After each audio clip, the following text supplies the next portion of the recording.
While writing his stories, Tolkien changed the Balrog more than any other creature, and those changes reveal something vital about how he understood evil itself. Welcome to Middle-earth Unveiled. Today, we begin a 7-part journey into Tolkien's monsters, shaped by his years teaching Beowulf.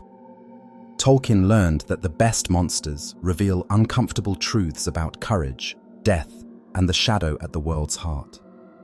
This is Episode 1, The Balrog.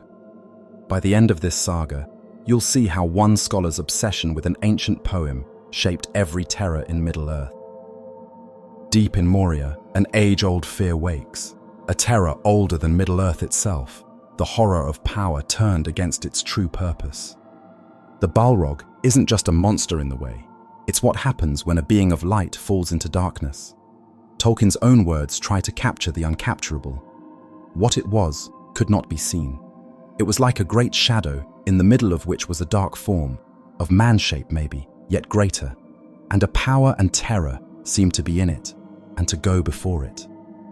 This creature began as a Maia, a divine spirit of fire and light, one of the ancient beings that helped shape the world at its beginning. But in the first age, it was corrupted by Morgoth, the original Dark Lord, and became what the elves called in Quenya Valara Ukar, demons of power, so terrible that even their names became whispers of fear. But here's what many miss. The Balrog's tragedy follows the same pattern as Saruman's fall and Boromir's temptation. Power bent by pride, goodness twisted by longing. That's why darkness in Tolkien's world feels heavy and real. This single creature represents Tolkien's deepest fears about evil itself. To understand what makes the Balrog so haunting, we need to ask, what is a Balrog really? The answer could change how you see evil both in our world and in Middle-earth. Not everyone knows this. The Balrog was the same kind of being as Gandalf. Both were Maia. Imagine Tolkien's angels, spirits who could walk the world, bend elements to their will, and shape reality itself. Sauron was a Maia. The wizards were Maia. And so were the Balrogs. Before its fall, this creature of flame and gloom held the same potential as Gandalf, to guide, protect, and create. It could have been a force for good. So what went wrong? Tolkien gives us the answer. For of the Maia, many were drawn to his splendor in the days of his greatness, and remained in that allegiance, down into his darkness, and others he corrupted afterwards to his service with lies and treacherous gifts. The Balrog chose corruption. When Morgoth, the first Dark Lord, offered power and the chance to rule, it accepted. This was not a mindless beast, but a spirit that chose to betray what it was meant to be. That's what makes it so terrifying.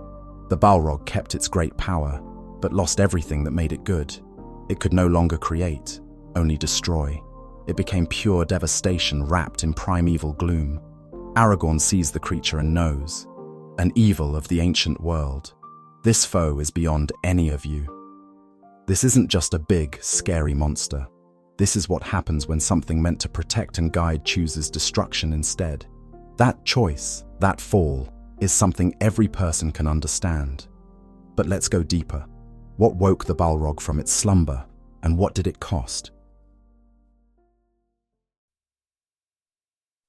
Long before the Fellowship, Moria, also called Khazad-dûm, was the dwarves' greatest city. Its halls rang with voices, music, and hard work. For the dwarves, this wasn't just home, it was the heart of everything they valued. Then came Mithril, lighter than silk, stronger than steel, more precious than gold. The dwarves couldn't resist its promise. Each new vein brought excitement and temptation. Before long, their hope turned to hunger. They began digging deeper, chasing dreams, ignoring old warnings. That's when everything changed.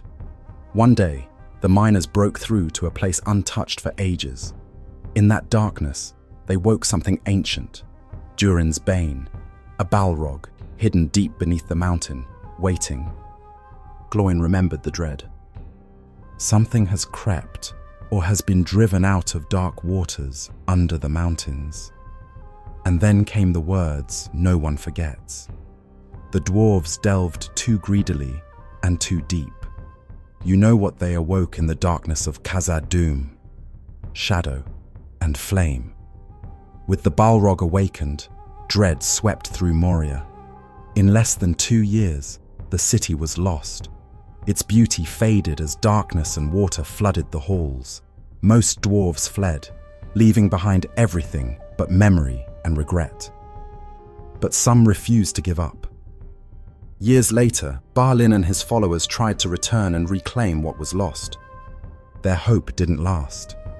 One by one, they were trapped, surrounded, and killed. The chamber of Mazabul became their grave. The Book of Records, found beside Balin's body, tells the story of their final stand. Fewer voices every day, doors barricaded, and always the steady beat of drums in the deep. So why does this matter for the Fellowship? Because they aren't just passing through ruins, they're walking the very halls where hope turned to ruin, where warnings were ignored, and where a primeval evil still waits. The same darkness that destroyed Moria is now stirring as they pass. When the Fellowship enters Moria, they are not just passing through ruins, they're trespassing in a tomb where history's wounds still bleed, where an ancient evil breathes in the dark. Suddenly, a great shadow rises. Heat and foreboding fill the air. The Fellowship freezes as the monster steps out of legend into reality. Even Legolas, who has seen ages of Middle-earth, cries out in horror, "Aye, a Balrog! A Balrog is come!" For an elf to recognize this creature instantly, this is more than fear. It is ancestral memory, a trauma echoing from the world's earliest days. Legolas is no stranger to darkness. He has walked in forests older than kingdoms, fought alongside heroes whose stories fill the oldest songs. He has seen shadows rise and fall, endured losses that would shatter the hearts of mortal men. But this is different. The Balrog is not just a legend to the elves. It is a nightmare from the dawn of the world, a remnant of the wars when Morgoth's armies brought ruin and despair. For the elves, Balrogs were the terrors that stormed their brightest cities, the demons that slew their kings and scattered their people. To see one now, in the blackness of Moria, is to feel every old wound tear open again. It's as if the First Age has broken through the years, and every buried fear comes roaring back to life. No wonder Legolas cries out, not in warning, but in pure shock and dread. At that moment, every old song about fire and void is suddenly real again. At the bridge of Khazad-dûm, the story turns. Gandalf alone understands the true weight of what stands before them. Not just a monster, but a peer, a being of his own order, corrupted beyond hope. Weapons are drawn, but all eyes turn to Gandalf as he steps onto the crumbling bridge, not as a conquering hero, but as a shield for those he loves, fully knowing what it will cost. He faces the primeval force and invokes the secret fire and the flame of Anor, calling on the power of creation itself, the sacred fire that brings life, set now against the consuming abyss. Then come the words, etched in legend, "You cannot pass. I am a servant of the secret fire, wielder of the flame of Anor. You cannot pass. Go back to the shadow." This is no bluff. Gandalf draws a line at ultimate cost, a moment where myth becomes flesh, and the eternal struggle between light and darkness balances on a single span of stone. The Balrog advances. Gandalf shatters the bridge. Both fall into the abyss, the monster's whip coiling and dragging the wizard down. In that instant, hope and horror are intertwined. Sacrifice and sorrow become one. And you have to ask, what story is Tolkien really telling us here? Here, in the heart of Moria, the Balrog is more than a foe. It forces everyone, fellowship and viewer alike, to face the oldest question. How do you respond to evil that can never be fully destroyed? To darkness that's older than you? To corruption that creeps in quietly and will never disappear for good? Tolkien reminds us, evil does not exist on its own. It is what happens when something good is twisted or corrupted. That's why he writes, "Nothing is evil in the beginning, even Sauron was not so." Evil in Middle-earth isn't a rival power. It can't create anything new. All it can do is twist, corrupt, and ruin what is already good.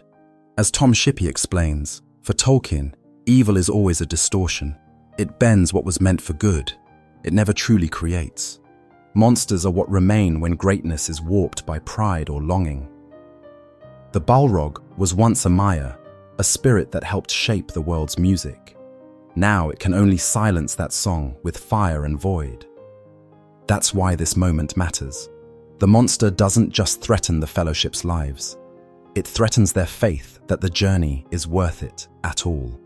That's the real danger. Not defeat, but despair. The tension is rising. The bridge is cracking. In the next moment, everything will be decided. The bridge cracks. The Balrog's shadow falls across the Fellowship. In a heartbeat, hope and horror are one. The monster is not vanquished. It drags Gandalf down into fire and darkness, reminding everyone that some evils cannot be destroyed, only endured. This is more than the loss of a friend or guide. It's the moment when the Balrog, this primeval force, forces every certainty to collapse. The quest isn't safe. Light is not guaranteed. The way forward is shadowed by the memory of what they faced and by what was lost fighting it. Frodo's grief and the shock that silences every heart. These are the mark of facing true darkness. The Balrog becomes more than a monster. It is the wound that remains, the price hope demands. This is what Galadriel called the long defeat, a struggle against evil that returns again and again, a reminder that victory in Middle-earth is always partial and always comes with loss. Gandalf's sacrifice matters because the Balrog exists, because evil in Tolkien's world cannot be wiped away, only confronted and resisted. The Fellowship's journey now bears the shadow of the monster, and the knowledge that courage means moving forward, even when the cost is unbearable. Yet even in the blackest halls of Moria, hope is not lost. The long defeat is not despair, but the choice to stand against the void, again and again, because the story is not over, and the monster is never the final word. For a long moment after the bridge falls, there is only silence. The echo of loss, the cold shadow left by the monster. But Tolkien knew that true hope is never cheap. He gave us the word eucatastrophe, the sudden joyous turn, the glimmer of light that breaks through after the deepest darkness. But hope only matters if the darkness is real, if loss is felt. Gandalf's fall is not the end. It is the spark that lights a new fire, a hope born out of sacrifice. The Balrog is not defeated by force, but by self-giving. The kind of courage that expects nothing in return, the kind of love that stands even when all seems lost. This pattern is everywhere in Middle-earth. Sam carrying Frodo, Faramir refusing the ring, Éowyn facing the Witch King, Frodo showing mercy to Gollum. Every act of grace grows out of darkness, and each becomes the seed of victory, chosen with no guarantee of reward. As Gandalf says, courage is found in unlikely places. The Balrog reminds us, evil never gets the last word. Beauty isn't found in a world without monsters, but in facing them, even at the edge of ruin. And for us, in all our daily battles, heartbreaks and disappointments, the lesson is the same. You don't have to destroy every darkness. You only have to choose. each day, to bring a little light. But even when hope flickers back to life, the monster's shadow still lingers at your heels. Scars remain. You carry them forward, quiet reminders of what was lost and what you dared to risk for something greater than yourself. And yet, as Verlin Flieger writes, Tolkien's world is always about splintered light. Hope shining all the brighter for being broken, meaning found not by erasing pain, but by carrying it forward. That's what the Balrog leaves behind. Not just fear, but the memory of what it cost to stand and say, even for a moment, you cannot pass. At Middle-earth Unveiled, we ask why monsters matter. Tolkien, inspired by Beowulf, knew that monsters like the Balrog aren't just threats. They are the true test at the center of every story. The Balrog, like Beowulf's dragon, isn't a distraction. It's the moment that shows us what kind of hero we might become. What about you? Have you faced your own Balrog, a darkness you couldn't conquer but still chose to stand against? Share your story below. If this episode changed how you see Tolkien's monsters, let us know. You're already part of this legend, and the journey is far from over. Next time on Middle-earth Unveiled, we follow the darkness deeper into Shelob's lair, where hope is nearly swallowed whole. Don't miss it.